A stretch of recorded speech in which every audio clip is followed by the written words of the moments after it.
Time evades us.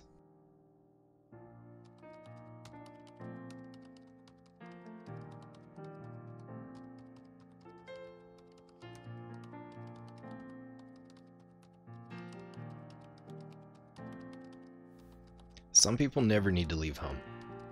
Their hometown is their sanctuary. They can get lost in the rhythm as the weeks turn to years and years turn to decades in perfect harmonious bliss. I am not one of those people. My heroes have always been those who have pushed past their own boundaries. They're different kinds of pirates. They chased after life. They shaped it to their will.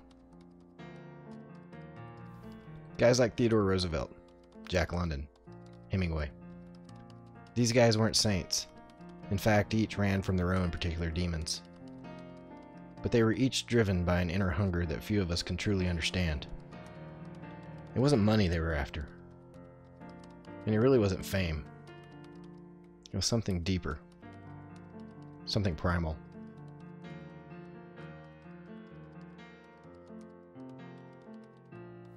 What was consistent for each of them was their inability to be content. They wanted to be more. They wanted to go farther. But not just farther. They wanted to go farther than anyone. They wanted to be better. But not just better. Better than anyone. Each had their own code for living. None of them lived to be old men.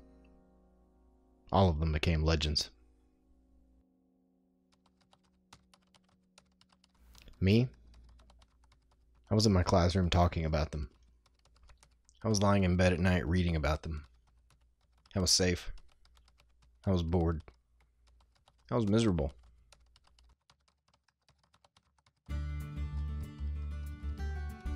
I have had a fascination with the ocean since I first laid eyes on it as a kid.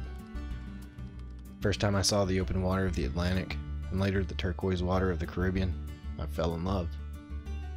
The sea had me. So I did what my heroes would do. I bought a boat, grabbed some friends, and set sail.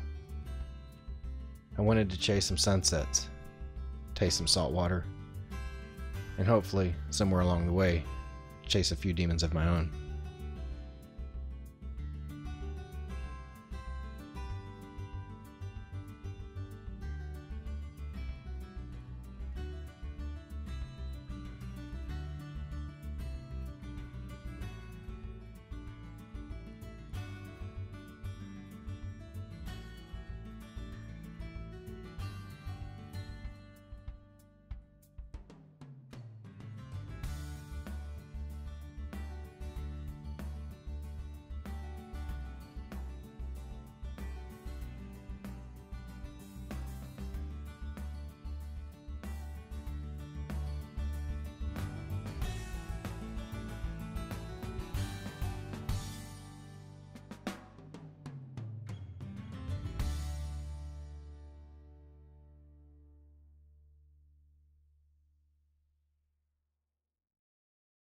The story of Peter Pan is a sad one. Two characters, one who refuses to grow up, and the other, Hook, constantly pursued by time and death. It's the story of all of us. We're caught in between these two forces. We're afraid of living because we're afraid of dying. We grew up with big dreams. We believe the world will be different because of us. We imagine ourselves gods of our time. We check off those life goals. We get an education. We get a job. We do all the things that we think we're supposed to do. And then one day we realize we're just another guy wearing khaki pants and sitting at a computer all day.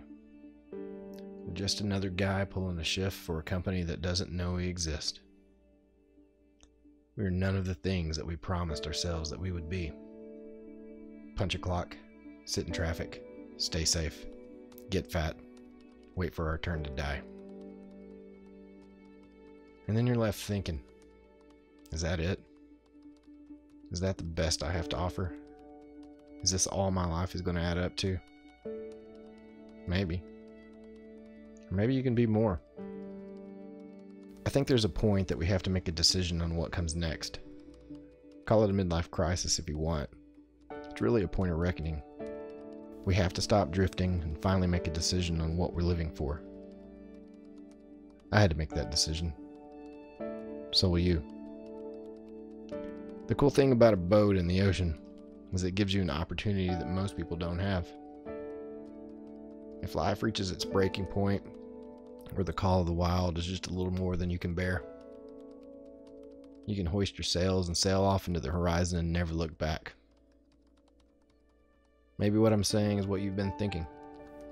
Maybe you just have nothing better to do. Either way, welcome aboard. The clock is ticking.